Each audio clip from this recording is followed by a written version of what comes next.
it should be returned to the French people? No, it is ours. I see what you're saying. Personally, I know that this is the law of the world. Like, I'm not an idealist in that sense where I'm like, you know, everything should be based on ethics because it's just not. If you have the means to take something from somebody and they have lesser means, then the stronger force will always overcome the smaller force. And you know, generally, what's been proven, makes right, because if you can't defend yourself, then it doesn't matter. Your stuff gets taken. At the end of the day, I'm just saying. Oh, my bad. I don't want to ramble on again. That's basically my answer to the question as far as Okay. that's concerned.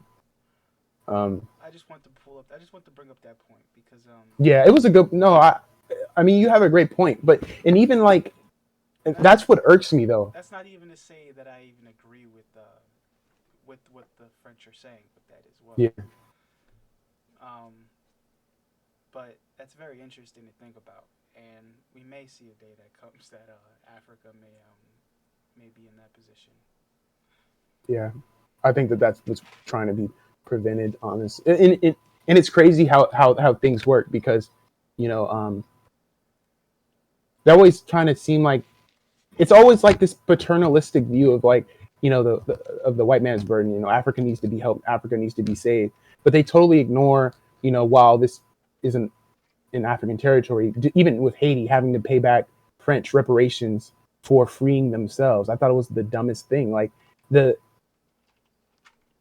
that's why I always try. That's why I keep saying, like, I feel like Africa is needed more from the European side than vice versa, because it's true that Europeans enjoy a better standard of living within their respective territories. I mean, but with that being said, I really don't know, other than industry, what these countries have that Africa desperately needs. I mean, I mean, they don't even have industry anymore. A lot of the industry was ripped from the ground and sent to China. that's a good point.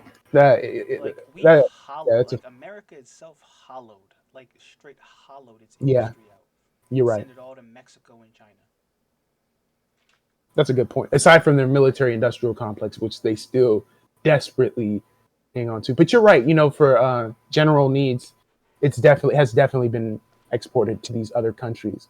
But I'm just like, for me, what I feel like, what's the strategy Africa needs to take is they need to, if they're not going to expel 6 million Boers, which would be disastrous to do all at once to begin with.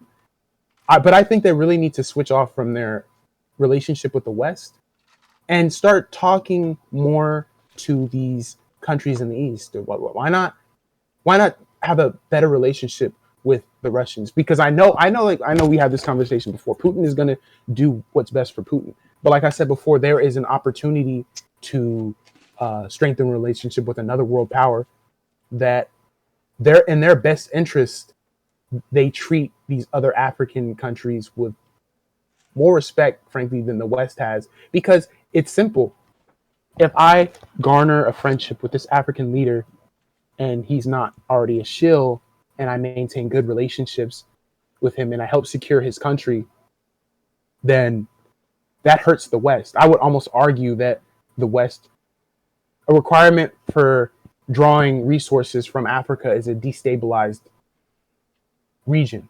And we can look at how that strategy has operated within Afghanistan and Iraq, how and even Libya to an extent, because they work best when a I'd region say is destabilized. I would say I'd push back on that and say why if you live in if you are a West African country, why Mhm. would you ally with the East when the West is, for one, closer, and for two, has loose ethnic ties to you in the sense of the black people who still live in the New World, like Ghana, for example, with the United States. Why Well, why look towards the East when you have a relationship like that you can start to cultivate, and even because in the future it might even benefit from in a way in a brain drain sense of over time if Ghana were to strengthen its relationship with the United States. It may even have Black Americans deciding to make the move to Ghana. Well, that's a fair question. I would say um, it's mainly because of how the exchange of trade goes between these two countries. The West has always been kind of enjoying this exploitive monopoly, like even with Exxon Mobil paying cents on the dollar for Nigerian sweet gas. Like it's a relation, it's a one sided relationship where one sec. Okay, she's going now.